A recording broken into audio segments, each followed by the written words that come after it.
Hello दोस्तों, RBC MPPSC के platform पर आप सभी का स्वागत है। और इस चैनल पर हम जो है एमपीपीएससी 2024 मेंस के दृष्टिकोण से जो है विभिन्न प्रकार के नए जो टॉपिक्स है यहाँ पे डिस्कस कर रहे हैं। और इस पर हम कंटिन्यू जो है पेपर थर्ड का यूनिट बी पेपर थर्ड का पार्ट बी यूनिट 4 के जो नए टॉपिक है आयुर्वेद आयुष चिकित्सा पद्धतियों से संबंधित उनका यहाँ पर अध्ययन कर रहे हैं। और आज का जो हमारा टॉपिक है वो है षटकर्म। तो आइए, षटकर्म क्या है, इसकी कौन कौन सी क्रियाएं इसमें होती है, इसको हम डिटेल में पढ़ते हैं। तो षटकर्म क्या होता है, सबसे पहले ये समझेंगे। तो षटकर्म सामान्य भाषा में बोले तो षटकर्म एक प्रकार की शारीरिक शुद्धिकरण की प्रक्रिया है। और ये षटकर्म मतलब इसमें 6 कर्म या 6 प्रक्रियाएं या 6 क्रियाएं जो है इसमें शामिल है। तो षटकर्म 6 कर्म होता है और हठयोग में इसका वर्णन मिलता है और इसमें 6 प्रकार की क्रियाएं होती है। षटकर्म द्वारा संपूर्ण शरीर की शुद्धि होती है और शरीर जो है निरोगी रहता है। और इसमें जो है निम्नलिखित 6 क्रियाएं जो है शामिल होती है। अब वो कौन कौन सी क्रियाएं हैं, तो धोती क्रिया, नेति क्रिया, त्राटक क्रिया, कपालभाति क्रिया, वस्ति क्रिया और नौली क्रिया। ठीक है, अब इन क्रियाओं के बारे में हम डिटेल में देख लेते हैं। तो सबसे पहले देखिए, धोती क्रिया क्या होती है। तो धोती का अर्थ जो होता है वो आंतरिक रूप से शुद्धिकरण करना होता है। अब इसमें क्या होता है, इस क्रिया में तो हल्का गर्म और नमक युक्त पानी पीना होता है और इसके बाद उल्टियाँ करनी होती है ताकि हमारा पेट जो है पूरी तरह से साफ़ हो जाए। अब इस क्रिया को करने से क्या क्या लाभ होते हैं, तो कब्ज़, गैस, अपपाचन और एसिडिटी समस्या दूर हो जाती है। हृदय जो है मजबूत हो जाता है। खांसी, अस्थमा जैसी बीमारियों में कमी आ जाती है। गठिया, डायबिटीज़ जैसी बीमारियों से लड़ने में ये सहायक होता है। ठीक है, फिर अगली क्रिया है हमारी नेति क्रिया। अब देखो, नेति क्रिया क्या है, तो ये नाक के शुद्धिकरण से संबंधित प्रक्रिया है। ये क्या है, नाक के शुद्धिकरण की क्रिया है। इसके 4 प्रकार है, जल, धागा, दूध और घी। अब जल नेति में क्या होता है वो जान लेते हैं हम। ये सारी प्रक्रिया लगभग सेम है, नाक का शुद्धिकरण ही होता है इसमें।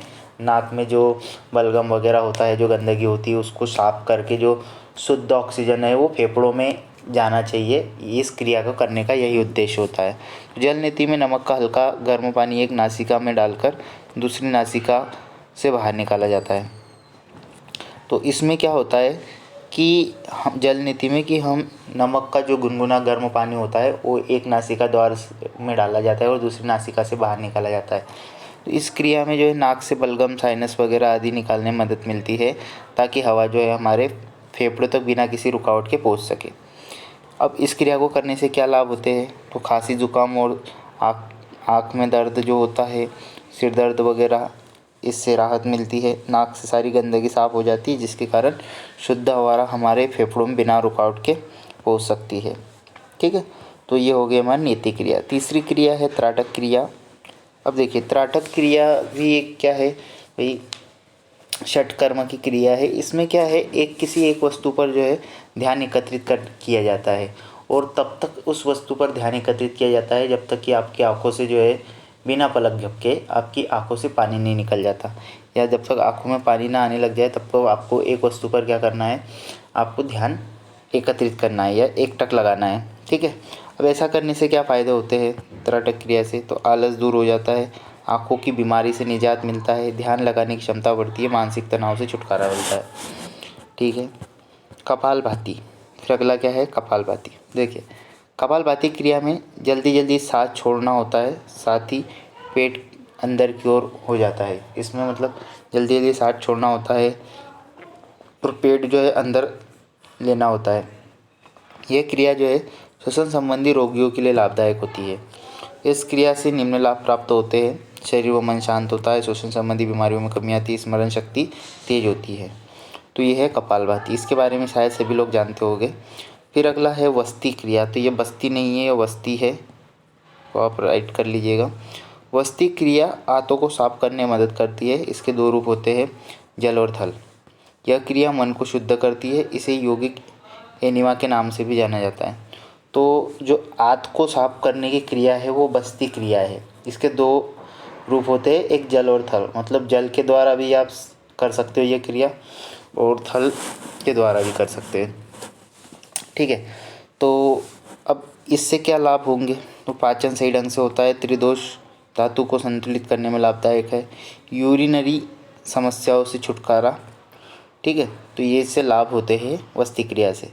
फिर अगली क्रिया जो है हमारी नौली क्रिया, 6 नंबर की लास्ट वाली, इसको पेट की मसाज भी बोला जाता है।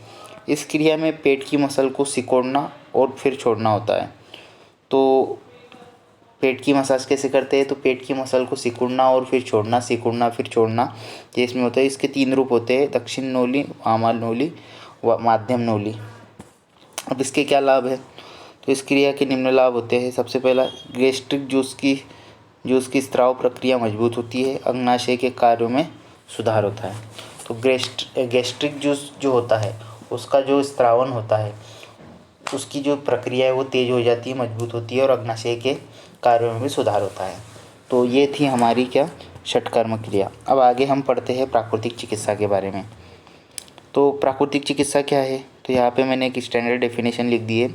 ब्रिटिश नेचुरोपैथी एसोसिएशन के घोषणा पत्र के अनुसार प्राकृतिक चिकित्सा उपचार की एक ऐसी प्रणाली है जिसमें शरीर के भीतर महत्वपूर्ण उपचारात्मक शक्ति के अस्तित्व को मान्यता मिलती है। प्राकृतिक चिकित्सा एक ऐसी उपचार प्रणाली है जिसमें शरीर के भीतर महत्वपूर्ण उपचारात्मक शक्ति के अस्तित्व को मान्यता मिली है। मतलब शरीर के भीतर महत्वपूर्ण उपचारात्मक शक्ति के अस्तित्व को मान्यता मिलती है। इसका मतलब क्या है? भाई आप अगर प्राकृतिक चिकित्सा करते हो तो प्राकृतिक चिकित्सा के कारण आपका जो शरीर है वो, उसका प्रतिरक्षा तंत्र इतना मजबूत हो जाता है कि वो खुद ब खुद ही क्या करता है, वो खुद ब खुद ही क्या करता है, बीमारियों से लड़ने की जो क्षमता उसमें तैयार हो जाती है। तो आगे बढ़ते हैं फिर। प्राकृतिक चिकित्सा प्रकृति पर आधारित चिकित्सा होने से, प्रकृति पर आधारित चिकित्सा है। प्राकृतिक चिकित्सा प्रकृति पर आधारित चिकित्सा को कहते हैं। शरीर से संचित विजातीय द्रव्यों को प्राकृतिक साधनों द्वारा निकालना एवं जीवन शक्ति को उन्नत करना तथा रोगग्रस्त अंगों को जीवन शक्ति प्रदान करना ही प्राकृतिक चिकित्सा का उद्देश्य है। तो देखिए, प्राकृतिक चिकित्सा जो है वो प्रकृति पर आधारित चिकित्सा है। शरीर में जो भी दोष होते हैं, विकार होते हैं, उनको प्राकृतिक साधनों द्वारा बाहर निकालना, साथ ही जीवन शक्ति को उन्नत करना और जो रोग से ग्रसित अंग है उनमें सुधार करना और जीवन प्रत्याशा को बढ़ाना ही क्या है, प्राकृतिक चिकित्सा का क्या है, उद्देश्य है। अब इसके प्रकार है: खुराक चिकित्सा, उपवास चिकित्सा, सूर्य सेवन चिकित्सा, मालिश थेरेपी, एक्यूपंक्चर चिकित्सा, एक्यूप्रेशर चिकित्सा, रंग चिकित्सा, जलोपचार और मृदा। तो ये इसके सारे इतने सारे प्रकार है। आगे हम एक एक करके देखते हैं। जैसे खुराक चिकित्सा, खुराक का मतलब है भाई जो आहार, जो भोजन हम ग्रहण करते हैं वो। तो इसमें क्या है, खुराक चिकित्सा में हमको सामान्यतः मौसमी ताज़े फलों को, हरे पत्तीदार सब्जियां, अंकुरित भोजन इत्यादि ग्रहण करना चाहिए। इस चिकित्सा में एलिमिनेटिव आहार, सुखदायक आहार और रचनात्मक आहार को शामिल किया गया है। मतलब इसमें जो है, इस चिकित्सा में आपको संतुलित आहार लेना है, आपको एक प्रकार से सभी पोषक तत्वों से युक्त आहार ग्रहण करना है, ज़्यादा ऐसी चीज़ें ग्रहण नहीं करना है जिससे शरीर को नुकसान होता हो। इस प्रकार की चीज़ें हमको भोजन में ग्रहण करनी है। फिर दूसरा है उपवास चिकित्सा। देखिए, उपवास का मतलब होता है कि भाई कुछ दिनों के लिए जो है हम जो है खाद्य पदार्थों से और कुछ पेय पदार्थ होते हैं उनसे परहेज रखेंगे, किसी प्रकार का भोजन नहीं ग्रहण करेंगे। तो मुख्यतः स्वेच्छा से कुछ समय अवधि के लिए कुछ या भोजन एवं पेय पदार्थों का परहेज शामिल है। अब स्वास्थ्य संरक्षण के लिए उपवास उपचार का एक महत्वपूर्ण साधन है। अब और सबसे अच्छा उपवास जो है, नींबू के रस के उपवास की जो प्रक्रिया है वो सबसे अच्छी मानी जाती है कि आप कुछ भी ना अन्न ग्रहण करें और केवल नींबू का रस पिए, तो वो सबसे अच्छा उपवास माना जाता है। फिर अगला है जलोपचार चिकित्सा। तो जलोपचार चिकित्सा एक प्रकार की प्राकृतिक चिकित्सा की शाखा है। जल तापीय चिकित्सा में तापमान का प्रभाव होता है। ठंडा जल, सामान्य गुनगुना गर्म जल का उपयोग चिकित्सा हेतु किया जाता है। ठंडे जल के स्नान से मांसपेशियों व शारीरिक प्रणालियों में सुधार होता है। तो देखिए, जलोपचार चिकित्सा क्या होती है? जलोपचार चिकित्सा प्राकृतिक चिकित्सा की ही एक शाखा है। इसमें क्या किया जाता है कि जो ठंडा पानी होता है, गर्म पानी होता है, इनसे जो होता है, इसका उपयोग जो होता है विभिन्न प्रकार की जो है थेरेपी देने में या विभिन्न प्रकार की चिकित्सा में इसका उपयोग किया जाता है। जैसे ठंडे जल से स्नान करने से जो है मांसपेशियाँ व शारीरिक प्रणाली में सुधार होता है। ठीक है। इस प्रकार के बहुत सारे लाभ है। तो जल उपचार चिकित्सा जो है हमारा आगे टॉपिक भी है, हम उसको वहाँ पे डिटेल में पढ़ेंगे।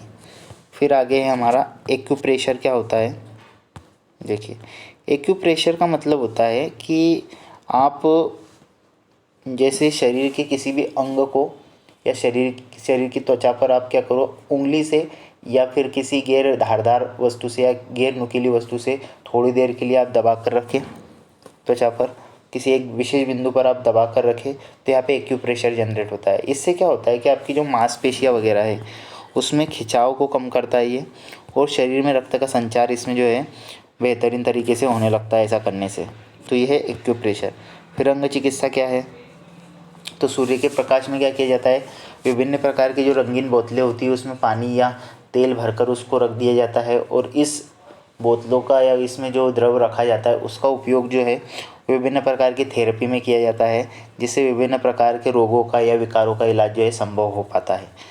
ठीक है, ये प्रणाली व्यक्ति को स्वस्थ रखने में क्या है मददगार साबित होती है। तो ये रंग चिकित्सा है। अब प्राकृतिक चिकित्सा का महत्व क्या हो जाएगा, तो देखिए प्रकृति सबसे बड़ा मरहम है।